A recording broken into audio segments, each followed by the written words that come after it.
semuanya, selamat datang lagi di Kisah Talk, di mana kita membahas dunia perwebtoonan dari belakang layar. Real talk, no reality filter. Nah, hari ini kita akan ngebahas sebuah topik yang sebenarnya jadi banyak pertanyaan sih sama orang-orang. Yang biasanya ditanya nih sama kalian, kalau buat bisa masuk di kisah itu harus gimana sih? Harus seperti apa sih? Nah, kita mau membawa ini ke arah yang sedikit pedas, spicy gitu, yaitu red flag orang-orang yang bekerja di studio webtoon. Kita bakal ngebahas lebih ke arah sana, karena biasanya kalau orang-orang tuh kayak mempertanyakan kalau misalnya mereka nggak keterima tuh apakah aku kurang cocok kah? Nah, kalau gitu kita akan bahas ke arah sana. Dan untuk ngebahas itu, aku ada bersama dua narasumber yang bisa membantu aku dalam mengurus hal tersebut, membahas hal tersebut. Ada siapa? Halo, aku Afifa, aku Art Director Action di Kisah Entertainment. Halo, aku Naomi. Naominya ada dua. Ini Naomi Art Director untuk divisi romance di Kisah Entertainment. Naominya ada dua. Yang satu story ya soalnya. Story. Dia pernah muncul kayaknya. Takutnya kok Naominya berubah, yang satu kerudungan. Oh iya, perselihan soalnya ya kayak gitu. Oke. Jadi gimana nih dengan ketika kalian kita ajak buat membahas soal red flag orang yang bekerja di sebuah studio nih. Gimana nih?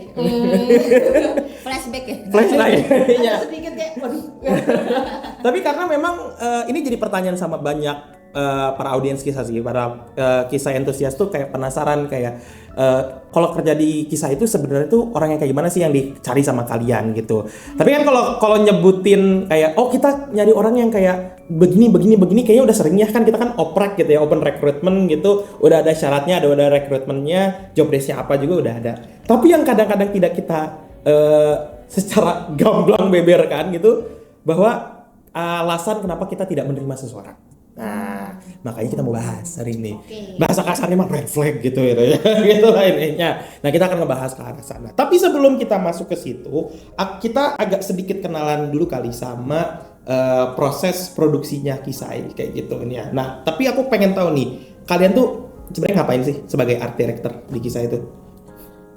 Mungkin Kak Naum bisa bantu dulu.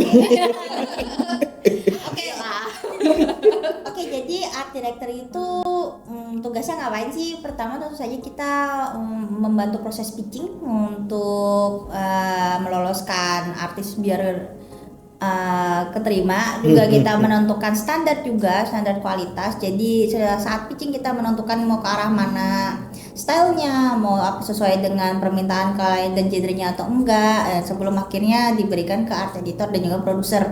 Juga kita juga hitungannya asistensi untuk produksi ya, asistensi untuk art editor dan produser juga agar mengecek apakah sudah sesuai dengan standar Kisah sendiri hasil produksinya seperti itu. Kayak udah kayak sutradara gitu ya gitu. Iya. Mau ngarahin kemana gitu.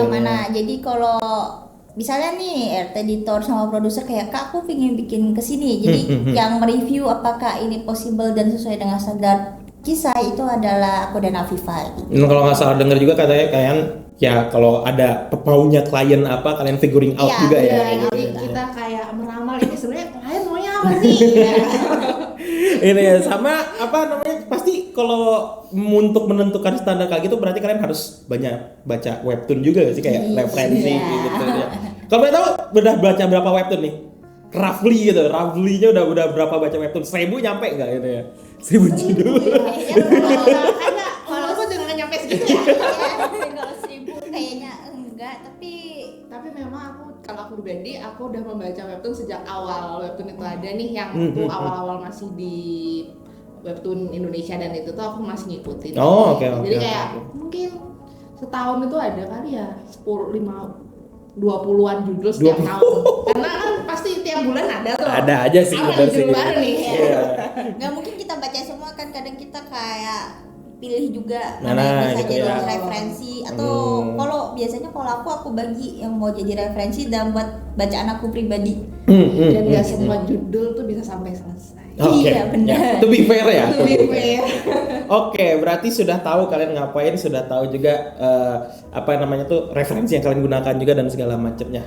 Nah, sekarang kita masuk ke produksinya tadi kayak gitu. Karena kan buat tahu orang yang kita cari itu harus seperti apa, yang kayak gimana, kita harus tahu dulu tantangannya sebenarnya tuh on field tuh kayak gimana. Jadi kalau di Kisai kan beda-beda perusahaan mungkin beda cara produksi kali ya. Kalau di Kisai itu generalnya, basicnya kayak on the surface-nya itu gimana sih produksi dari awal, kayak ini tuh mulai si perencanaan projectnya dimulai sampai dia publish gitu intinya.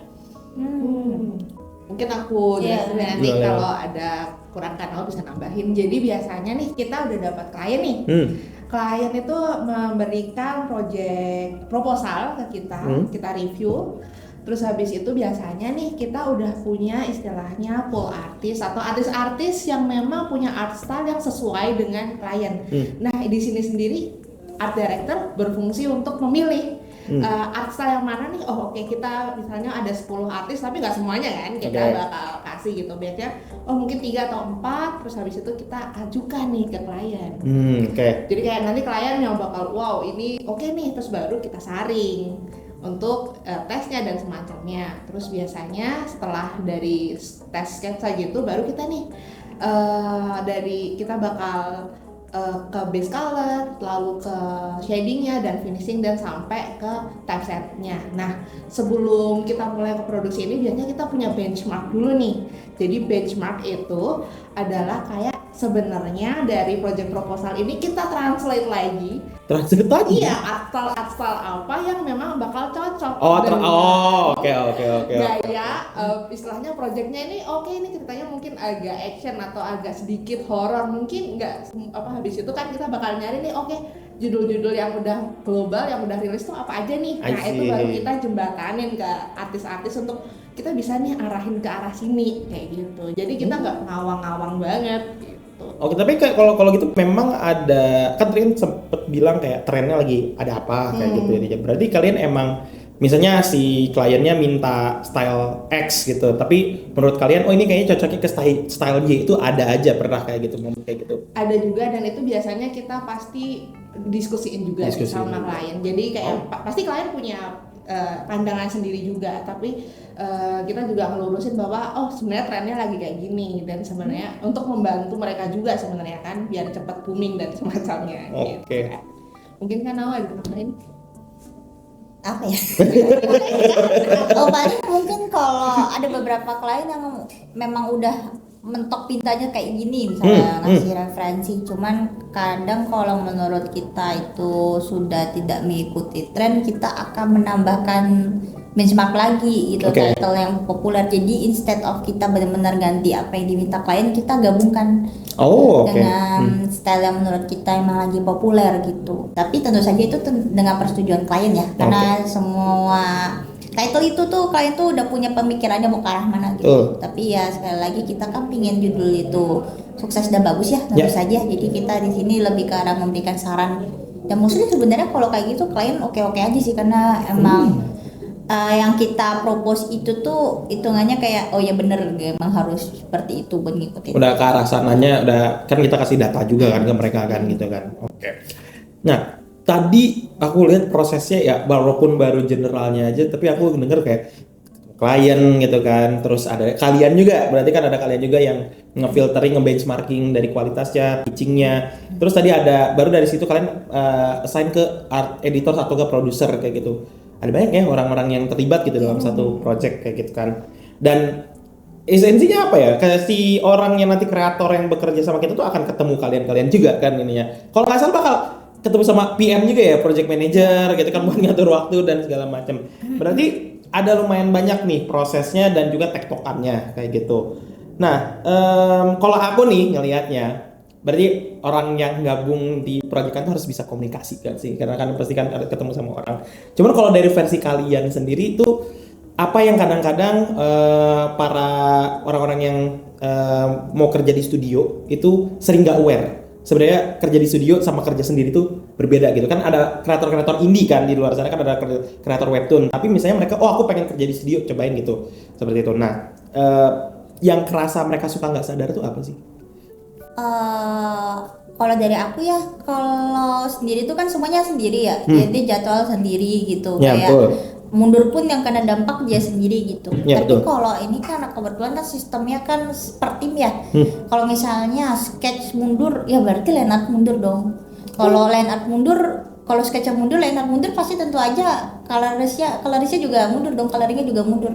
Jadi itu yang kurang aware dari mereka itu adalah kalau mereka tidak mengikuti jadwal yang ada atau ternyata mungkin ada telat atau gimana, kadang mereka tidak aware kalau itu tuh berdampak ke seluruh tim member mereka gitu. Bahkan tidak cuma sama tim produksi tapi juga sama editornya, sama project manajernya.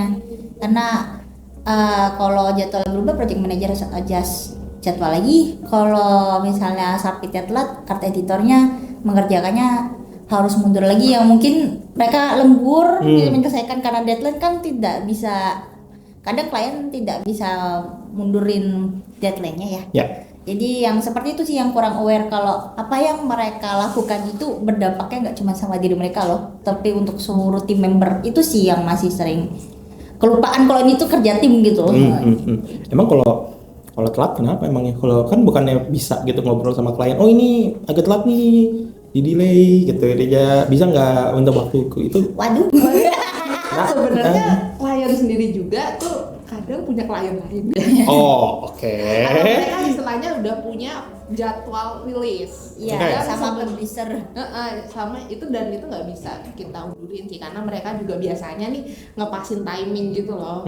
Kayak kita emang aim di bulan apa gitu karena biasanya sih emang lagi musimnya kan mereka lagi naik-naikin project baru gitu. Jadi agak sulit ya. Iya.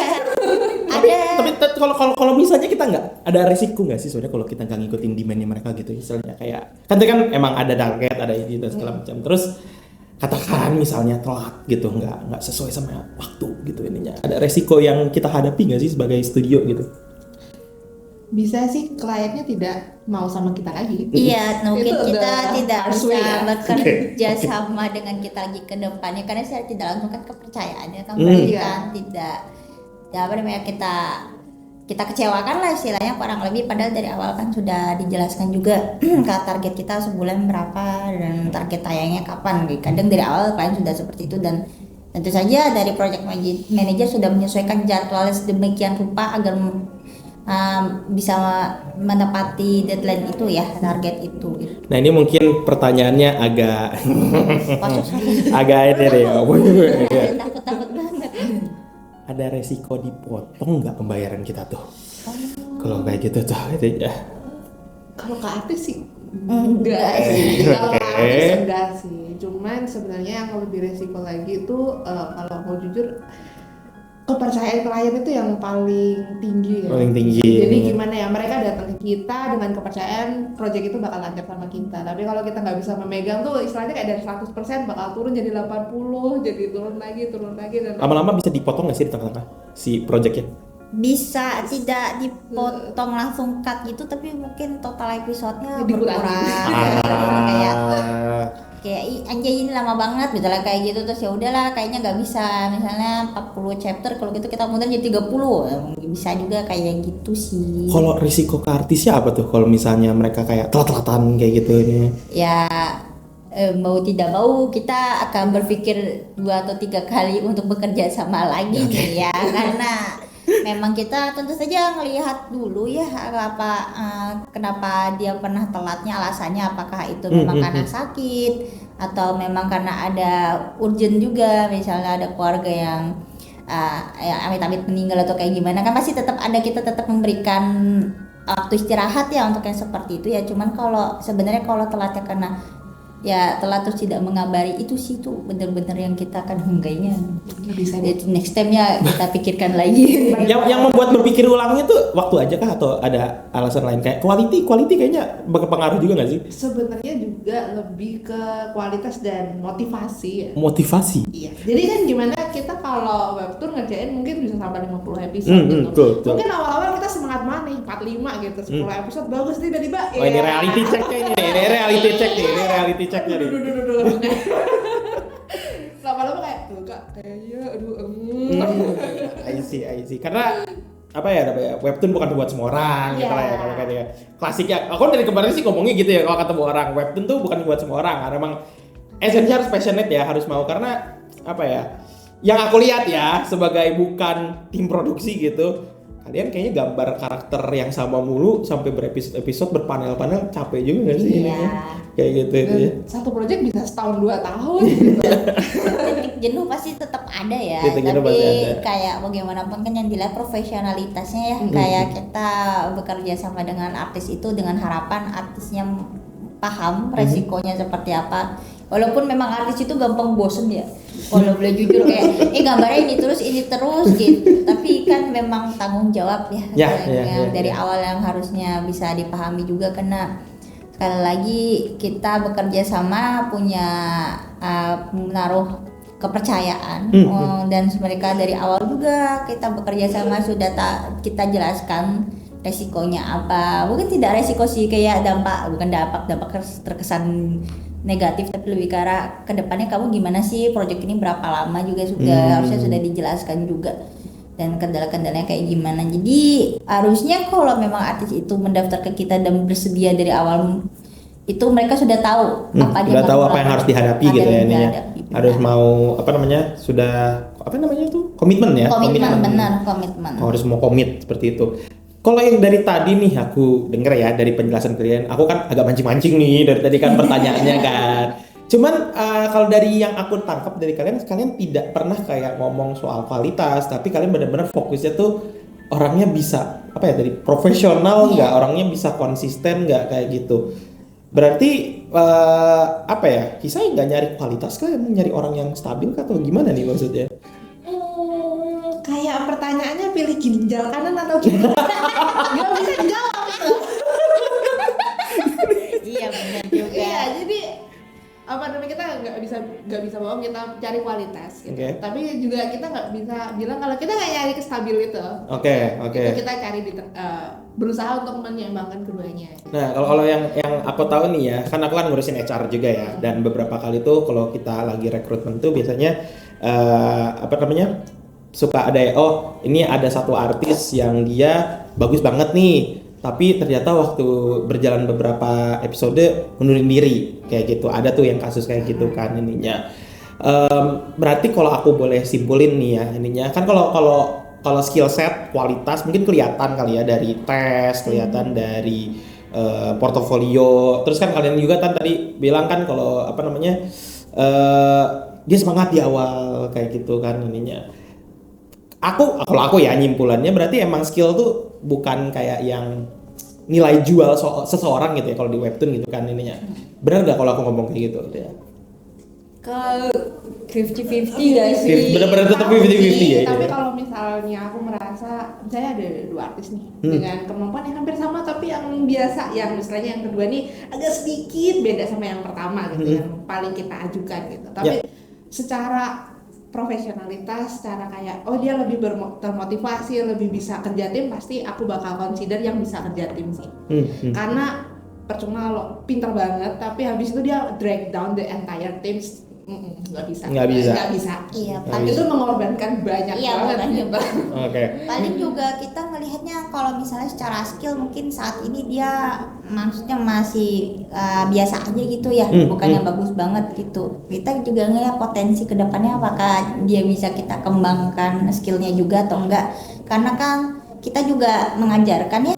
Kita juga ngajarin juga kurang lebih tips-triksnya, target kita kayak gimana, kita ngajarin tutorial juga, ngasih guide juga. Jadi sebenarnya ya kalaupun misalnya skillnya masih biasa aja, kita juga melihat potensi kedepannya apakah mereka bisa berkembang atau enggak gitu. Jadi enggak sepenuhnya dari awal tuh udah harus jauh banget gila gitu, enggak harus kayak gitu. Oke, ngajarin ya, kalian ngajarin juga berarti. Aku ngebayangin ini kan sebenarnya ya kayaknya terlalu gimmick ya kalau misalnya kayaknya webtoon ini banget ya, capek banget ya. Emang aku tahu capek gitu kan gitu ya. Cuman maksudku tuh dari sepanjang perjalanan dari awal tadi pitching, preproduksi, terus produksi, terus akhirnya tayang dan segala macam itu kan panjang gitu ya. Dan tadi kalian bilang 50-50 gitu, gak bisa cuma modal kualitas aja tapi tadi profesional. Jadi gak boleh kalau mau ginjal kanan, ginjal kiri juga harus ada buat sehat gitu ya.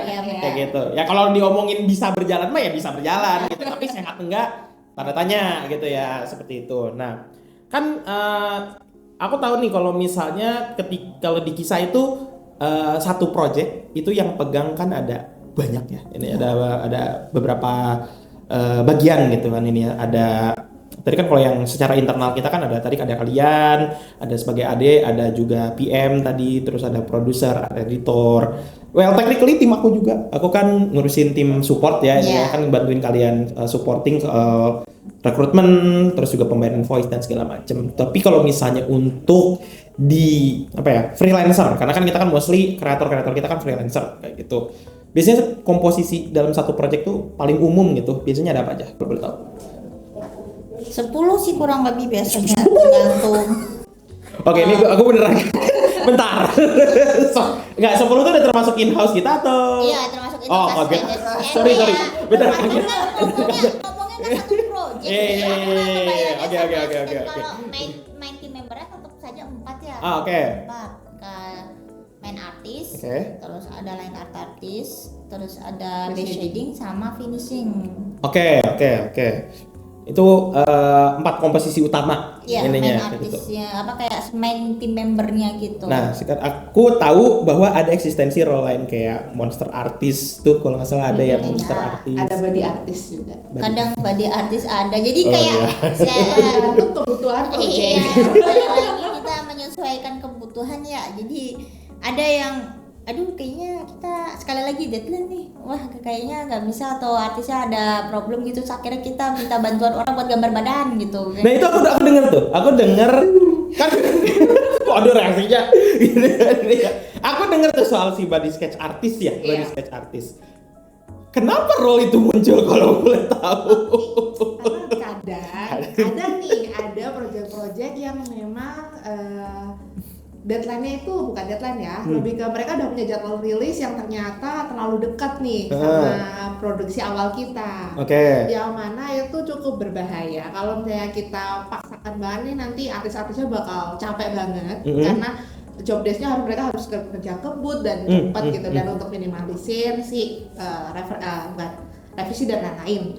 Jadi biasanya setelah kami berdiskusi nih sama art editornya atau apa gitu, biasanya nih solusinya itu kita membantu artis-artis yang mereka kurang, misalnya kayak kesulitan untuk bikin draft awal sketsa nih kan, kayak kita bikin dari stobo ke sketsa kasar atau itu untuk kita ngebantu tuh di situ-situ. Jadi biar si deadline-nya nih kesampaian dan si artisnya nggak capek. Kita juga ada tim B ya. Tim B. Ya jadi yang benar-benar support bantu gitu. Jadi kayak line artisnya tambah 1, basicnya kepentingannya tambah 1. Bahkan kadang sketch artisnya juga ada 3D tambah. Jadi mock up juga yang biasanya pasangin badan-badan gitu. Oke, kalau gitu. Ya. Kalau ini aku nanyanya bisa lah, aku pengen nanyanya agak hot dikit nih, spicy dikit. Jadi munculnya si role tadi itu bukan karena satu artisnya emang nggak bisa melakukan hal lain kah gitu, atau apa kayak misalnya kayak dia ternyata munculnya si body sketch artist itu karena dia nggak bisa gambar anatomi kah? Bukan karena itu kah? Bukan karena itu sih. Bukan karena itu ya. Lebih karena kadang kita istilahnya prevent masalah yang akan datang ke depannya. Biar kita nggak ada kejadian nih, ya kita biar bisa prevent, biar nggak kecapean atau biar itu nggak sama sekali bukan karena skillnya sih. Berarti ini aku bener-bener pengen tarik garis utama ya. Entah kenapa ya, ini kesimpulanku ya. Dari tadi kalian tuh bener-bener kayak kalau soal quality sih kayaknya udah fix gitu, udah beres. Berarti kalau kita mau ngebahas red flag gitu kan ininya, emang dari sisi bukan dari sisi kualitas ya, tapi memang dari orangnya, humannya. Ya, lebih ke humannya gitu ya. Rata-rata apa nih? Aku pengen tahu maksudnya rata-rata apa nih? Apa gitu? Sampai ngomong rata-rata apa nih? Jadi soalnya kadang kan kita kerja tim ya, dan itu tuh pasti nggak jauh-jauh dari gimana sih interaksi per tim atau tim member tuh melakukan kewajibannya gitu. Yang mana sebagaimana kita studi dan mengelola sebuah tim pasti human ya. Ya. Gitu sih. Kalau kualitas aku percaya sih biasa karena mereka udah kesaring. Iya, Mereka benar. udah lolos pitching gitu, udah project-projectnya udah lolos. Apa yang mau dipertanyakan lagi soal skillnya? Iya. Oke. Pasti kita milih artis itu ada saringan pertama, kedua, ketiga. Oke. Terus juga sebelum masuk terjun pun kita juga ada training dulu ya biasanya, dan juga kita nentuin artis itu cocok apa enggak dengan project juga gitu.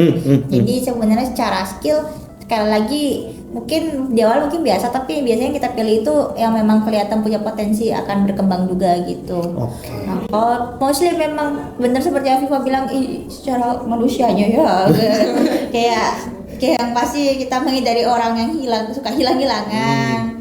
Terus juga mungkin kayak attitude-nya juga kali ya. Iya. Karena sekali lagi kan tim member ya. Kalau misalnya ternyata dia anjay rese bedah kayak gitu kan kasihan ya. Oke. Kasihan seluruh tim membernya, kayak kan dia tipe yang kalau dikasih revisi kayak kok direvisi, terus kayak debatin terus editornya, kasihan editor yang membalas debatnya, bahas jadi bikin gak nyaman. Iya, gak nyaman grupnya, tim member lainnya kayak yang jadi mungkin ya benar menarik diri juga ya, gak angkat tangannya. Oke. Aku pengen kita caranya agak nggak tahu ya. Kalau menurut aku sih kayaknya bakal seru nih. Ya. Bayangin nih ada tier list nih di depan kalian ininya. Tier list red flag yang paling merepotkan untuk diurus dari artis. Apa? Misalnya dari yang paling red flag yang paling ini kayaknya masih bisa diperbaiki lah, tapi orangnya harus mau berubah gitu. Misalnya apa yang biasanya yang paling gampang untuk diubah? Tabiat yang paling ini ya. Tadi kayak misalnya hilang-hilangan termasuk yang Tidak. langsung cepet tahu banget. Kita menghubungi orang yang gila. Biasanya sih kalau kayak gitu ada, tapi kayak cuma 15% manusia yang mau berubah ya. Misalnya kayak yang ya namanya manusia kayak suka menghilang. Kadang tuh alasannya rada lucu-lucu gitu loh, tidak ada sinyal misalnya. Gak sinyal, oke. Mungkin karena kita kan mereka freelance ya, kerja dari rumah, mungkin memang kalau memang di daerah yang susah sinyal wajar gitu. Tapi kalau ya di Jakarta aja kan mempertanyakan wifi-nya hilang misalnya. Ya kayak gitu kan sebenarnya kan nggak nyambung lah ini gitu ya, nggak nyambung benar. lah alasannya gitu Kayak ini ya. gitu. Tapi kalau misalnya emang beneran ada kayak katakan kawan-kawan kreator yang di tempat yang mungkin kurang akses internetnya itu susah gitu, itu kalian accept kah atau gimana alasannya gitu? Lebih bakal nanya gimana mereka menyelesaikan isu Benar. itu biar nggak mengganggu pola kerja tim secara keseluruhan. Jadi harus punya problem solving juga ya. Iya. Oke, kalau gitu katakan ini tiernya ada tier S, tier A, B, C, hilang-hilangan di tier mana nih kira-kira? Efeknya menurut kalian? Tapi dia hilang-hilangan itu tuh baru kelihatan kalau mulai produksi ya. Nggak apa-apa. Kalau misalnya ditaruh aja dulu ya. Berarti kalau aku sih hilang-hilangannya misalnya dia tetap deadline-nya tepat waktu nih. Itu sih menurut aku masih bisa kerja sama lagi ke depannya. Oke. Tapi kayak kita kan sudah tahu tendensinya seperti apa, terus aja kita ngambil resikonya kayak gimana. Paling aku di B nggak sih? Kayak B. masih di tengah nggak sih? B. Tapi kadang juga hilang gitu terus tiba-tiba nggak tepatin Nah, deadline. itu berarti ya udah. Iya. Oke. Nah, berarti udah hilang-hilangan. Apa lagi? Ada lagi gak yang kepikiran langsung top of mind tuh bahwa kayaknya susah nih kerja sama artis yang kayak gini nih. Attitude sih. Attitude apa nih? Wah, oke. Agak susah ya Oke. dari pengertian. Iya. Ada revisi juga. Revisi, nggak Iya. mau direvisi. Nggak mau direvisi tuh kenapa tuh biasanya tuh? Ada banyak kemungkinan nih, misalnya kita dapat 1-2 kali revisi, tapi kliennya nih yang masih Iya, kayak kurang jadi mau nggak mau bolak-baliknya lumayan banyak kayak effortnya. Tapi itu kan biasanya di awal-awal. Nah, disitulah diuji si motivasi kerja si artisnya gitu. Oke, karena ada demand Iya, tadi ya ini ya. demand itu biasanya kalau udah lolos di produksi pertama yang demand itu biasanya sih bisa long run Iya. kan ya. Karena kan kita percobaan yang paling susah tuh di 1-3 atau 1-5 episode awal. Begitu udah lolos pengerjaan 1-5 itu biasanya lancar. Iya. Oke, gak mau direvisi itu berarti merepotkan di tier mana tuh ini? Oh, kalau aku masuk A sih. Tinggi juga ya. Iya, karena kerepotinnya berarti dia nggak mau direvisi, terus kita harus minta tolong orang lain untuk karena melibatkan orang lain jadi harus ini. Kalau hilang-hilangan kan kayak ya udah orangnya hilang, tapi anggapnya dia balik gitu, tetap deadline-nya ada. Tetap ada, tapi kan kalau ini kan sudah tidak mau direvisi pasti mundur deadline dong. Oke. Pasti ribet terus yang melibatkan orang lain. Betul. Oke. Tadi masih berhubungan sama attitude, kayaknya masih ada lagi dari selain gak mau direvisi ini. Mungkin the way ini ya, pembahasan, menyampaikan perasaan atau concern. Komunikasi gitu. ya. Kadang kan kita juga perlu istilahnya, kalau bahasa Jawa ini apa ya? Mengayomi gitu. Mengayomi bahasa Indonesia. Mengayomi satu sama lain gitu. Kan kita tetap berusaha untuk nggak cuma tugas untuk membuat tim nyaman itu nggak cuma tugas kayak PM-nya atau ada editornya aja. Tapi mereka juga bertanggung jawab atas hal tersebut. Iya, nggak bisa kayak istilahnya tiba-tiba egois atau gitu. Kan jatuhnya nggak buat nyaman ya. Egois maksudnya kayak aku nggak mau kayak gitu. Atau kayak tiba-tiba mengatakan hal yang kayak waduh gitu. Yang agak bikin tanda tanya gitu. Atau enggak yang tiba-tiba kayak menyalahkan member lain. Iya. Kayak ini hasil aku jadi kurang bagus gara-gara lineupnya Awikung nih yang kayak gitu kan, itu kan sebenarnya kan mengganggu ketentraman satu tim ya. Itu biasanya kalau kayak gitu kasihan editornya jadi kayak aku harus menenangkan anak ini dulu, yang line atasnya pasti jadi kepikiran anjir berarti aku tidak sejauh itu kah sampai diomongin kayak gitu.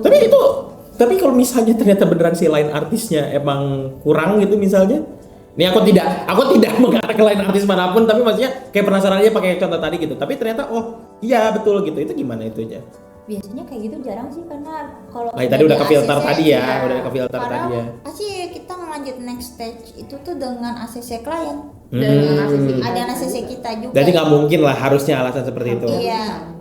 Paling Okay. kalau kebis juga kayak cuma beberapa panel aja, tapi biasanya itu ke panel-panel kecil yang Cuman reaksi yang dilihat tuh kayak reaksi dia terhadap hal tersebut gitu ya ininya ya. Sebenarnya kalau memang ada salah dari line atasnya, pembahasannya bisa lebih enak dong, karena kan kali lagi kan kita kan menjaga perasaan tim member semua ya. Komplain nggak apa-apa, bahasanya hati-hati yang enak. Oke. Menyalahkan berarti jangan. Iya, jangan bisa. Jadi kalau udah ditaruh di tier-tier tuh berarti menyalahkan orang lain tuh di tier berapa tuh ini ya? Red flag ya. Kali ya.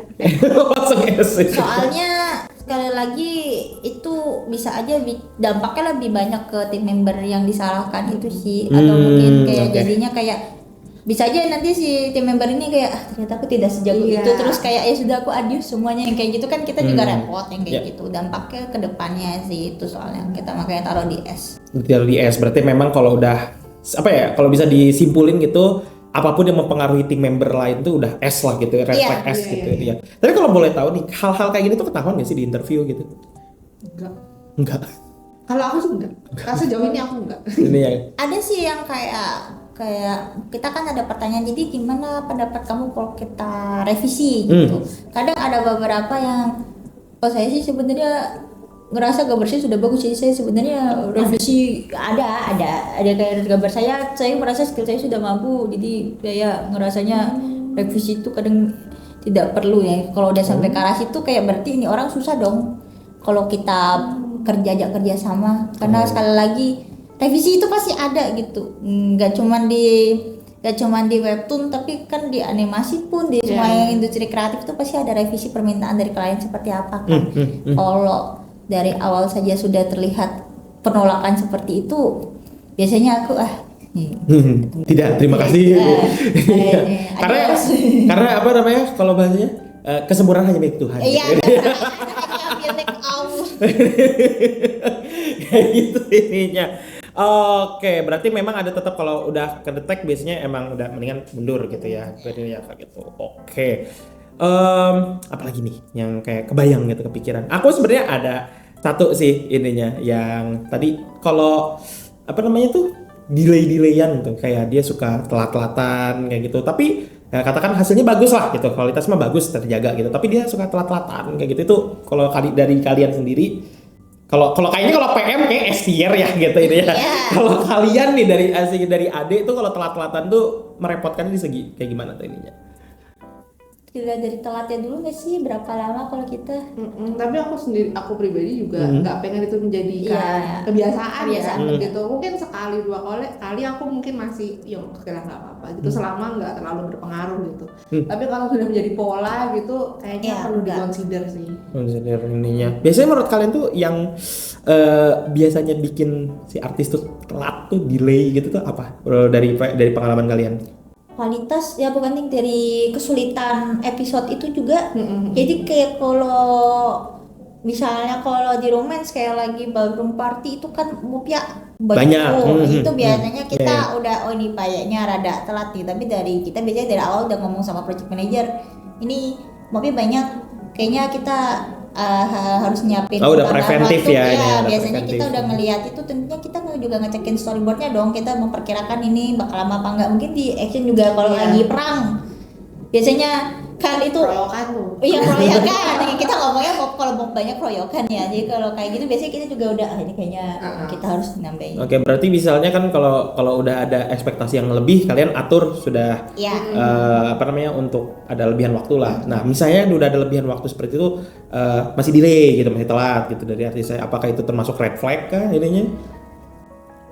Mungkin nggak langsung kita bilang red flag ya, lebih ke kita kuning lah, bendera kuning. Kenapa nih? Kenapa nih kayak Tentu aja kita cari tahu dulu, karena kan biasanya kita udah ngasih tambahan waktu ya. Kalau ternyata masih telat, kita pasti ngecekin lagi apa sih yang bikin telat. Kita biasanya nanya lagi ke artisnya apa sih yang bikin telat. Jadi kayak biar tahu dulu, nggak langsung kita jebret dia sudah merah, nggak mungkin gitu. Oke. Paling gitu sih ya. Berarti technical, berarti sama kalian masih ada kompromi ya sebenarnya kalau urusan orang teknis kayak gitu ya ini sebenarnya. Atau kok sepertinya kayak ada sesuatu di pikiran kalian nih. Biasanya kita masih ada kompromi ya. Yang masih bisa kompromi, tapi tentu aja kita kali lagi kan udah disaring nih. Jadi pasti yang masuk ke kita bukan yang benar-benar newbie, yang benar-benar baru banget di gambar dan webtoon ya. Jadi kita melihat juga. Dan sekali lagi kita melihat apakah ada potensi gitu, apa anaknya bisa dikembangkan juga gitu. Jadi nggak harus jago banget. Kadang kalau jago banget itu sekali lagi kadang susah direvisikan. Nah itu kita ngeliat ke arah sananya, bisa diajak kerja sama untuk revisi dan penyesuaian standar apa enggak. Nah aku mau berangkat dari situ, bisa berkembang orangnya, dia bisa diajak berkembang. Misalnya ternyata setelah munculnya demand tadi kayak gitu kan adanya, tapi ternyata waktu udah dibantu, kalian kan tadi ngajar juga ya, tadi kan ngajarin, bantuin dan segala macam, tapi dia tidak bisa keep up gitu, itu termasuk red flag gak sebenarnya?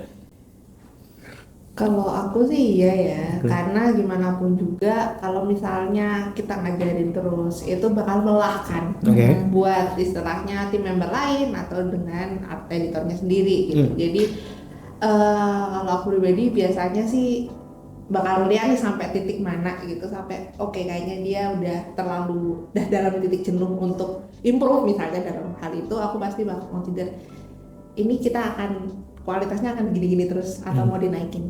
Kalau mau gini-gini terus ya udah pakai yang itu aja. Tapi kalau mau dinaikin either kita benar-benar harus narik dia untuk istilahnya bantuin dia untuk improve cepat banget, atau either kita istilahnya mulai ganti. Ganti itu tuh. Berarti kan itu kan sebuah keputusan yang lumayan berat ya dari kalian juga untuk lakukan gitu kan ini ya. Sebenarnya kalau sebelum kalian katakan ngambil ke arah, tadi kalian udah ngedeteksi beberapa red flag gitu ya, walaupun mungkin dari hanya beberapa dari segelintir banyaknya red flag yang bisa kita sebutkan gitu. Tapi aku pengen penasaran sih, ketika kalian sudah mendeteksi itu, kalian ada effort gak sih sebenarnya untuk sebenarnya ini orang bisa dipertahankan atau tidaknya tuh kayak gimana kayak gitu, sebelum kalian mengambil sebuah keputusan bahwa ini kayaknya kita udah gak bisa deh kerja sama ngalian gitu kayaknya. Tentu nggak sih, kita usahain sebisa kita dulu tentunya kan. Dan juga kalau kita mau ganti itu kita juga harus konsultasi, kayak ngobrol dulu sama artis yang bersangkutan gitu. Kita jelasin juga kayak ekspektasi kita tuh sebenarnya ke dia gimana sih, tapi sampai sekarang mungkin dia belum bisa memenuhi ekspektasi itu. Kita berusaha nyari dulu nih apa yang emang alasan kenapa tidak sesuai, tidak bisa mengikuti ekspektasi kita gitu si artisnya. Tapi kalau setelah kita usahakan ngobrol ternyata tidak ketemu jalan keluarnya mentok gitu ya mau nggak mau biasanya kita ya berarti kita harus consider ganti, dan itu tapi tentu saja dengan obrol dengan artisnya ya, nggak sepihak kayak kamu dipecat, nggak mungkin kayak gitu. Tapi kayak kita jelasin dulu gimana. Tapi kalau misal dari artisnya ngerasa aku masih bisa ya tetap kita usahain. Tapi kita punya batas waktu juga sih. Kalau biasanya kalau salah 3 kali coba ternyata memang tidak bisa, ya mau kita harus selesai. Iya, kadang juga ada beberapa proyek yang mungkin di episode awal tuh tidak kelihatan sulitnya gitu. Jadi kelihatan kayak oh ya ceritanya damai-damai aja nih gitu. Begitu sampai 25 episode perang gitu. Jadi yang akhirnya baru ketahuan nih skillnya, oh ternyata aku kesulitan di bagian sini artisnya gitu. Bisa jadi lebih karena oh ternyata dia nggak cocok nih di yang hard action gitu menurut aku. Jadi mungkin kita bakal carikan project dia yang lebih agak nggak terlalu action, yang lebih cocok dengan istilahnya art style dia gitu. Kadang ada soalnya kan kadang cerita tuh tiba-tiba dapat episode baru beda gitu. Jadi kadang kita nggak bisa prediksi itu sih. Lebih ke situ juga. Jadi bukan entirely tiba-tiba skill artisnya yang kita ngerasa kurang gitu. Tapi ternyata demand dari klien atau demand dari ceritanya emang ternyata ganti beda gitu yang dari ekspektasi kita yang awalnya mungkin ini nggak hard action gitu, ternyata action banget. Ternyata yang awalnya nggak ada magicnya banget ya. Tiba-tiba magic itu nggak spesifik gitu. Kalau gitu nih dari kalian tuh kalau misalnya ada nih artis dia baru mau pertama kali kerja di studio kayak gitu, yang mereka harus aware tuh apa aja kalau di poin-poin ini misalnya gitu. Kalau kamu mau kerja di studio atau nggak misalnya, atau biar kita nggak terlalu luas dikisai gitu ininya.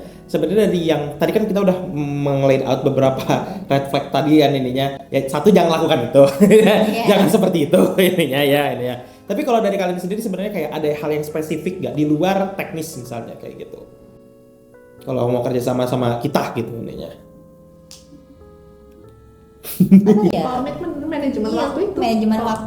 Komitmen gitu sih. Komitmen, manajemen waktu, terus kalau tadi komunikasi juga ya. Komunikasi, itu terus yang paling kerja sama tim. Yang sebenarnya itu yang paling penting selain skill ya. Jadi, soalnya kan kalau ada masalah apa kita bisa prevent. Kalau dengan komunikasi itu, dengan manajemen waktu yang baik gitu kan kita bisa prevent nih. Oke. Kita bisa melakukan apa nih? Dan tadi juga kan dari kalian juga kan bilang kualitas ya ada, tapi harus ada attitude juga, tapi attitude juga ada ya bagus, tapi kualitas juga ada, jadi istilahnya memang 50-50 ya. Balance ini apa ini 6-7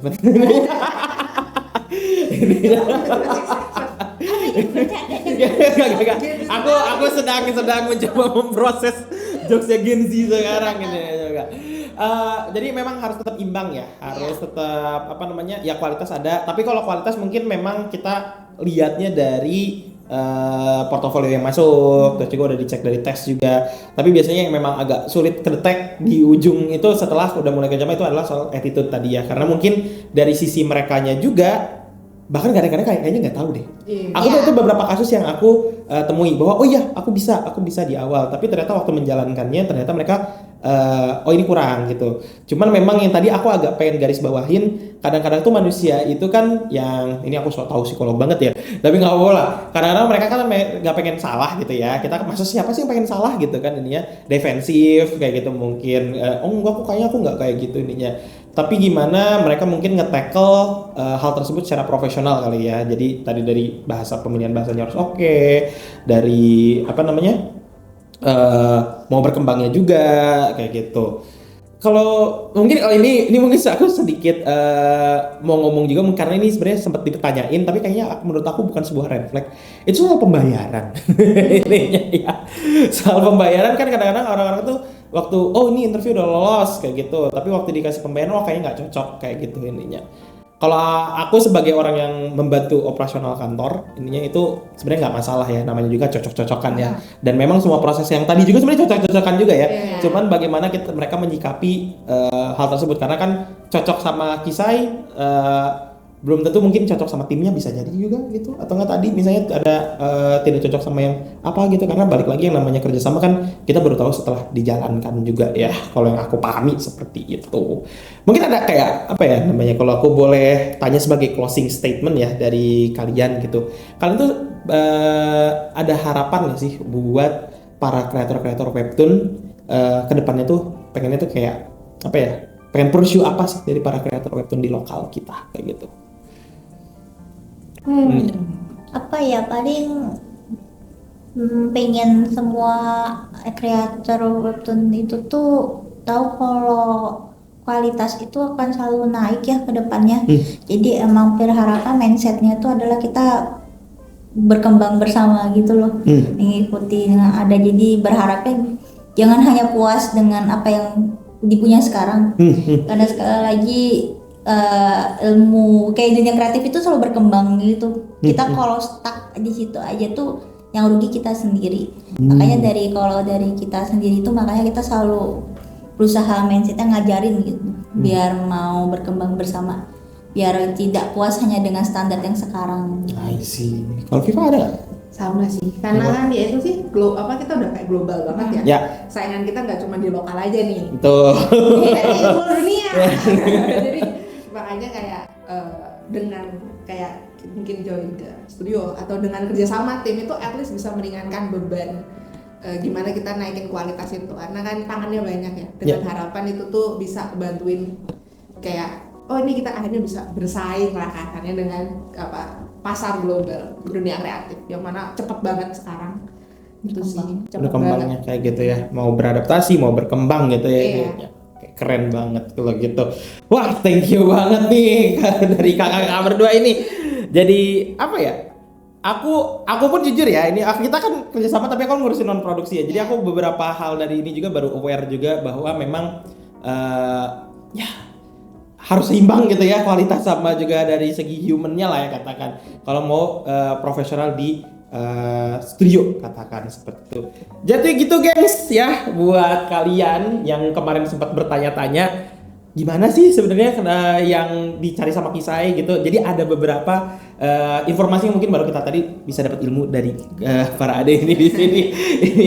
Tadi kan red flag-nya disebutin ayo